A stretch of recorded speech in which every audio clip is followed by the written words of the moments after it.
أعوذ بالله من الشيطان الرجيم. بسم الله الرحمن الرحيم. وإذا سألك عبادي عني فإني قريب أجيب دعوة الداع إذا دعان فليستجيبوا لي وليؤمنوا بي لعلهم يرشدون. صدق الله العظيم. محترم حاضرین، آج کے جمعے کے خطبہ کا جو عنوان ہے وہ ہے دعا کی اہمیت اور اس کی فضیلت۔ سب سے پہلے ہم یہ جاننے کی کوشش کرتے ہیں کہ دعا کے کیا معنی ہیں۔ دعا کے معنی ہیں پکارنا، آواز دینا، بلانا، اور شریعت مطہرہ میں دعا کے معنی ہیں اپنی جو تمنا ہے، اپنی جو آرزویں ہیں اور اپنی جو دل کی کیفیات ہیں وہ رب العالمین کے سامنے رکھنا، اس کو کہتے ہیں دعا۔ اب ہمیں معلوم ہونا چاہیے کہ کائنات کا جتنا بھی خزانہ ہے، زمین و آسمان کا جتنا بھی جو خزانہ ہے، وہ سب کے سب احکم الحاکمین کے قبضے میں ہے۔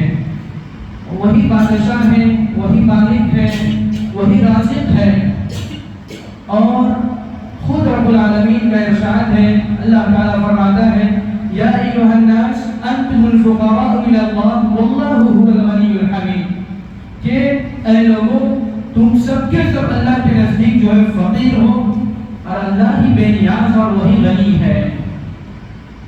اب ہمیں کیا کرنا چاہیے کہ خود احکم الحاکمین یہ ارشاد فرما رہا ہے کہ تم سب کے سب فقیر ہو، تو جتنے بھی انسان جو دنیا میں بستے ہیں ان سب کی ضرورت یہ ہے کہ وہ سب احکم الحاکمین کے سامنے اپنے دست سوال پھیلائے، احکم الحاکمین کے سامنے جو ہے گڑ گڑائے اور اپنے لیے اور پھر اپنی دنیا و آخرت کی بھلائی کے لیے مانگے۔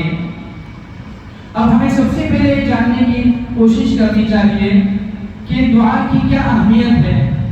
دعا کی اہمیت کے لیے ہمیں صرف ایک سورت کافی ہے جس کو ہم ہر نماز میں اس کو دہراتے ہیں اور پڑھتے ہیں، جس کو ہم سورہ فاتحہ کہتے ہیں۔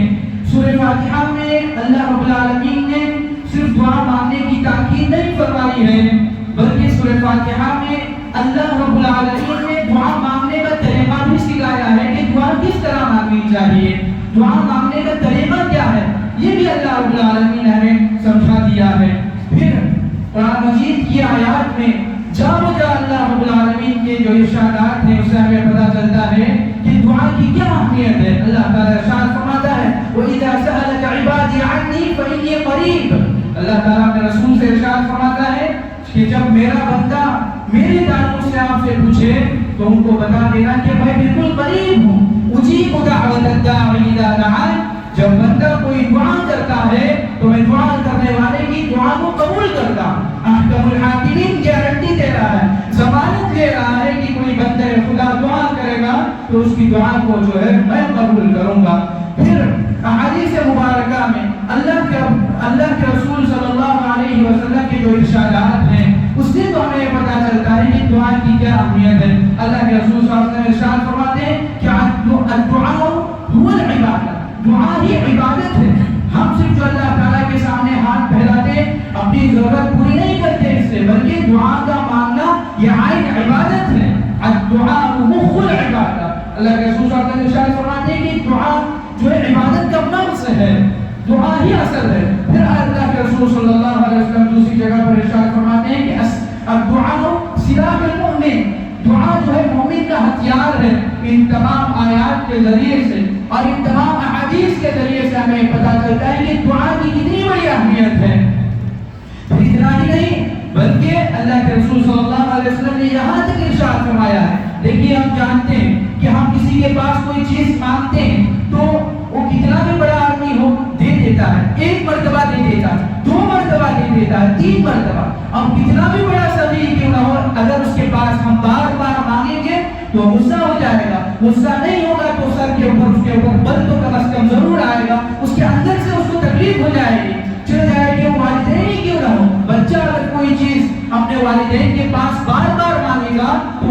بھی دے دے کر تھک جائیں گے، لیکن اللہ کا معاملہ ایسا نہیں ہے۔ اللہ کے رسول صلی اللہ علیہ وسلم ارشاد فرماتے ہیں کہ من لم يسأل اللہ یغضب علیہ، جو اللہ تعالیٰ سے نہیں مانگتا ہے اللہ تعالیٰ اس سے ناراض ہو جاتے ہیں۔ دیکھیے عجیب معاملہ ہے، اللہ تعالیٰ سے نہ مانگنے پر اللہ تعالیٰ ناراض ہو رہے ہیں، تو ہمیں اس سے کیا پتہ چلتا ہے کہ اللہ تعالیٰ سے جو ہمیں ضرور مانگنا چاہیے۔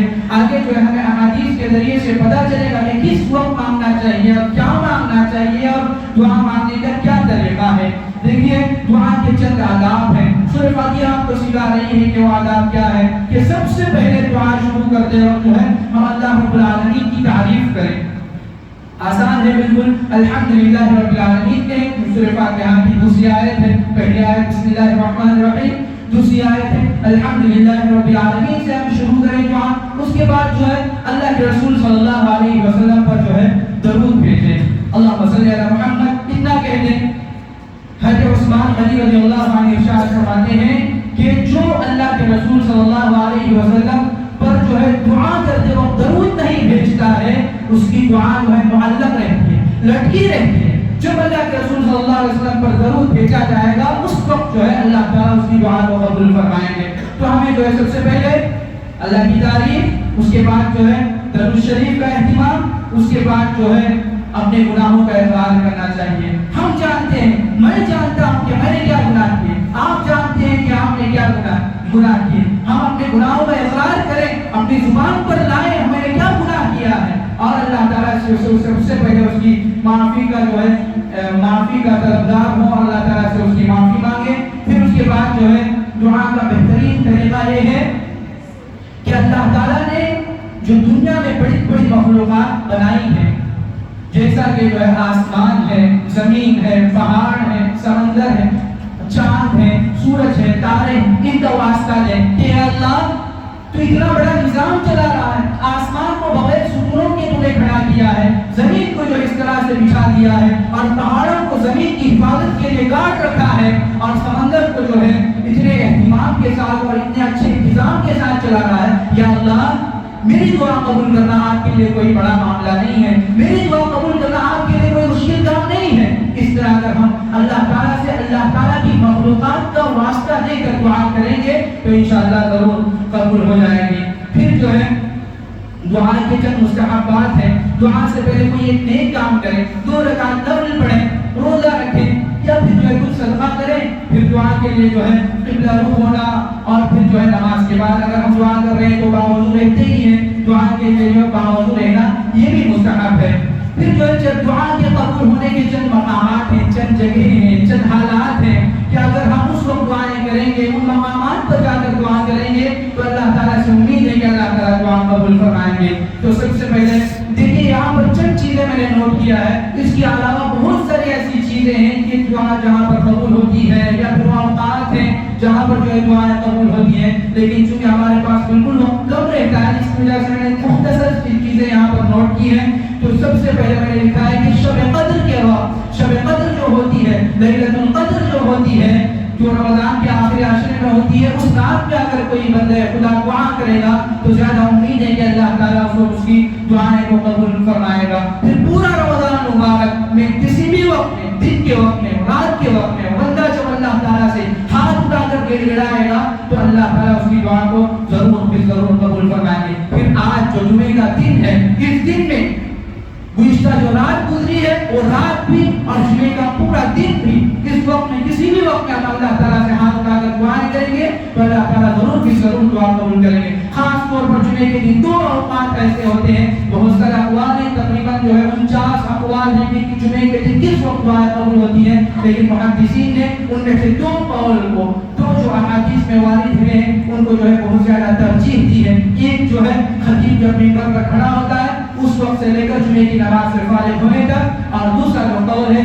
عصر کی نماز کے بعد سے لے کر جمعے کے دن کی مغرب تک، جو سورج غروب ہونے سے پہلے کوئی بندہ خدا دعا کرے گا تو اس کی دعا قبول ہو جائے گی۔ اور پھر جو ہے ہم کو جو آسانی کے ساتھ ہمیں مل سکتا ہے وہ وقت ہے اذان اور اقامت کے درمیان کا۔ اللہ کے رسول صلی اللہ علیہ وسلم کا ارشاد ہے کہ اذان اور اقامت کے درمیان کا جو وقت ہے اس میں اللہ تعالیٰ دعائیں رد نہیں کرتا، یعنی ضرور قبول کرتا۔ اس وقت کو ہم غنیمت جانیں اور جو ہے اس میں ضرور ہم دعائیں کریں. فرض نمازوں کے بعد اللہ کے رسول صلی اللہ علیہ وسلم کا ارشاد ہے کہ فرض نمازوں کے بعد جو دعا کی جاتی ہے وہ دعا قبول ہوتی ہے, اور رات کے آخری حصے میں جو دعا کرتے ہیں وہ بھی دعا قبول ہو جاتی ہے. سجدے کی حالت میں کوئی جو ہے نفلی نماز پڑھ رہا ہے تو سجدے کی حالت میں اگر پہنچ گئے تو اس وقت ہم جو ہے دعا کریں گے تو انشاءاللہ سجدے کی حالت میں, چونکہ بندہ اللہ تعالیٰ سے سب سے زیادہ قریب ہوتا ہے. ایک حدیث میں ہے کہ اللہ کے رسول صلی اللہ علیہ وسلم ارشاد فرماتے ہیں کہ بندہ نماز میں سب سے زیادہ اللہ تعالیٰ سے قریب ہوتا ہے, اور نماز میں جب بندہ سجدے کی حالت میں ہوتا ہے اس وقت جو ہے بندہ اللہ تعالیٰ سے بہت زیادہ قریب ہوتا ہے. اس کو اگر ہم دعائیں کریں گے تو دعائیں ہمارے قبول ہو جائے گی. ایک بات کا خیال رکھنا ہے یہاں پر کہ نماز کی حالت میں اگر ہم دعائیں کریں گے, شرط یہ ہے کہ ہم ان دعاؤں کو جو ہے عربی میں کریں گے. اگر ہم اس میں اپنی مادری زبان کا یا پھر عربی کے علاوہ کسی دوسری زبان کا استعمال کریں گے تو ہماری نماز ٹوٹ جائے گی. پھر ہم جب کبھی قرآن مجید لیتے ہیں اور قرآن مجید کا ایک آدھ پارہ پڑھتے ہیں, ایک دو صفحہ پڑھتے ہیں اور اس کو بند کر کے جب رکھتے ہیں تو اس وقت اگر ہم دعائیں کریں گے اللہ تعالیٰ کی ذات سے امید ہے کہ ہماری دعائیں قبول ہو جائیں گی. بارش کے موقع پر جب بارش تیز برس رہی ہو اس وقت جو ہے دعائیں قبول ہو جاتی ہیں. پھر جو ہے چند ایسے بندے ہیں خاص کر کے اللہ کے رسول صلی اللہ علیہ وسلم نے ارشاد فرمایا ہے کہ ان کی دعائیں ضرور قبول ہوتی ہے. مظلوم کی دعا, کوئی ظالم ہے کسی پر ظلم کر رہا ہے اور ظلم جو سہ رہا ہے, جو مظلوم ہے اس کو بدلہ لینے کی طاقت نہیں ہے, تو اللہ تعالیٰ سے ہاتھ اٹھا کر یا بغیر ہاتھ اٹھائے اس کے دل سے اگر آہ بھی نکل گئی تو ظالم کی تباہی کے لیے کافی ہے. اس کے اور عرش کے درمیان کوئی جو ہے پردہ نہیں ہوتا ہے, اس کی دعائیں ڈائریکٹ قبول ہو جاتی ہیں. پھر جب مسافر ہوتا ہے آدمی, پورا سفر کر کے تھک جاتا ہے اور جو ہے بالکل جو ہے ایک دم نروس اور مایوسی کی حالت میں ہوتا ہے, اس وقت اللہ تعالیٰ سے یا رب کہہ کر جب دعائیں کرتا ہے تو اس کی دعائیں بھی قبول ہو جاتی ہیں. اور والدین کی دعاؤں کے تعلق سے بھی اللہ کے رسول صلی اللہ علیہ وسلم نے ارشاد فرمایا ہے کہ والدین کی دعائیں بچوں کے حق میں, اور بعض روایتوں میں بچوں کی دعائیں اگر وہ فرمانبردار ہوں, نیک ہوں, تو ان کی دعائیں والدین کے حق میں, دونوں اگر آپس میں ایک دوسرے کے لیے دعائیں کریں گے تو ان کی دعائیں جو ہے قبول ہو جاتی ہیں. پھر اگر ہم نے کبھی جو ہے نفلی روزہ رکھا ہے یا پھر رمضان مبارک کا مہینہ ہے تو روزے کی حالت میں جو دعائیں کی جاتی ہیں وہ دعا جو ہے ضرور قبول ہو جاتی ہے. اب قبول ہو جاتی ہے اس کا کیا مطلب ہے, اس کو بھی اللہ کے رسول صلی اللہ علیہ وسلم نے حدیث کے ذریعے سے سمجھا دیا کہ جب بندہ دعا کرتا ہے تو اس کو 3 چیزوں میں سے ایک چیز ضرور مل جاتی ہے, اس کی دعائیں رد نہیں ہو جاتی ہیں. ہم کبھی سوچتے ہیں کہ ہم کو ایسا نظر آتا ہے کہ ہماری دعا قبول نہیں ہوتی ہے. اللہ کے رسول صلی اللہ علیہ وسلم کا ارشاد ہے, ہمیں ماننا پڑے گا, اس پر یقین کرنا پڑے گا. اللہ کے رسول صلی اللہ علیہ وسلم ارشاد فرماتے ہیں کہ 3 چیزوں میں سے ایک چیز اس کو ضرور مل جاتی ہے. یا تو اس کی دعا فوراً قبول ہو جاتی ہے, جو مانگا ہے اس کو وہ مل جاتا ہے, یا پھر جو ہے ان دعاؤں کی برکت سے جو ہے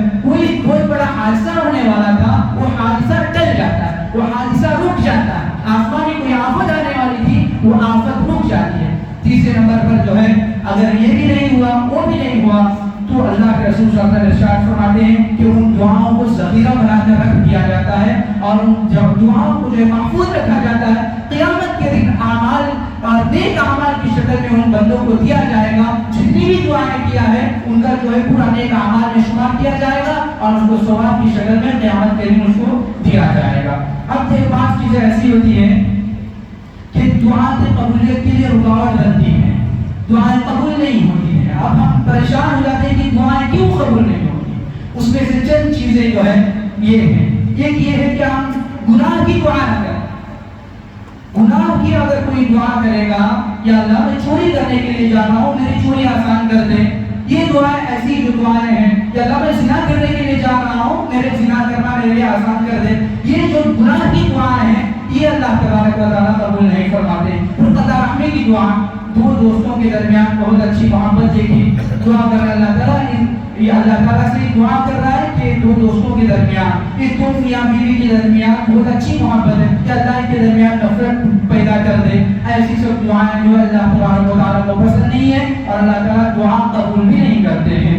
پھر جو ہے جلد بازی کرنا, دعا کر کے تھک گیا میں, دعائیں قبول نہیں ہوتی ہیں. یہ جو جلد بازی کرتے ہیں نا یہ بھی جو ہے دعا کے قبولیت کے لیے رکاوٹ ہے. اور آخری جو چیز ہے وہ سب سے اہم چیز ہے, وہ ہے حرام کمائی کا جو لقمہ کھانا. ایک بندہ اگر حرام کمائی کا ایک لقمہ بھی کھائے گا اللہ کے رسول صلی اللہ علیہ وسلم ارشاد فرماتے ہیں کہ اس کی عبادتیں بھی ضائع اور اس کی دعائیں بھی قبول نہیں ہوتی. ایک واقعہ سنا کر میں اپنی بات ختم کرتا ہوں. ایک بادشاہ تھا جس کا نام تھا حجاج بن یوسف. بڑا ظالم بادشاہ تھا اور بڑا ظالم تھا. اس کے زمانے میں 4-5 جو ہے بزرگ تھے، اور جب وہ بادشاہ نہیں بنا تھا اور اس سے پہلے جتنے بادشاہ آئے اور اگر انہوں نے ظلم کیا تو عوام جو ہے لوگ ان بزرگوں کے پاس جایا کرتی تھی کہ اے بزرگان دین، آپ ان کے خلاف بددعا کر دیجئے، یہ ظالم ہیں، یہ جو ان کو اللہ تعالیٰ ہلاک کر دے.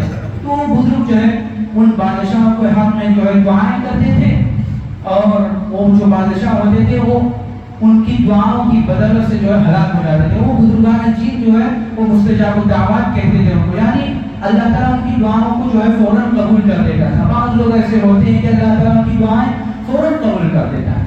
تو جتنے بھی بادشاہ اس کی زندگی میں آئے وہ دیکھ رہا تھا حجاج بن یوسف کے لوگ جو ہے ان کے پاس چلے جاتے ہیں، وہ لوگ بددعا کرتے ہیں اور جو ہے ان کی بددعائیں قبول ہو جاتی ہیں اور بادشاہ ہلاک ہو جاتے ہیں. حجاج بن یوسف جب بادشاہ بنایا گیا تو اس کو پہلے سے پتا تھا کہ 4-5 لوگ ہیں، ان کی دعائیں قبول ہوتی ہیں. اب بادشاہ ہے، بادشاہ نے آرڈر نافذ کر دیا کہ ان تماموں کی دعوت کر دی جائے. سب کو دعوت پر بلایا اور ان 4 کو بھی بلایا اور ان 4 کو جو ہے حرام کا مال کھلایا. اور یہ سب جب چلے گئے تو جو ہے اس نے الحمدللہ کہا. تو لوگوں نے پوچھا کہ کیوں شکر ادا کر رہے ہو؟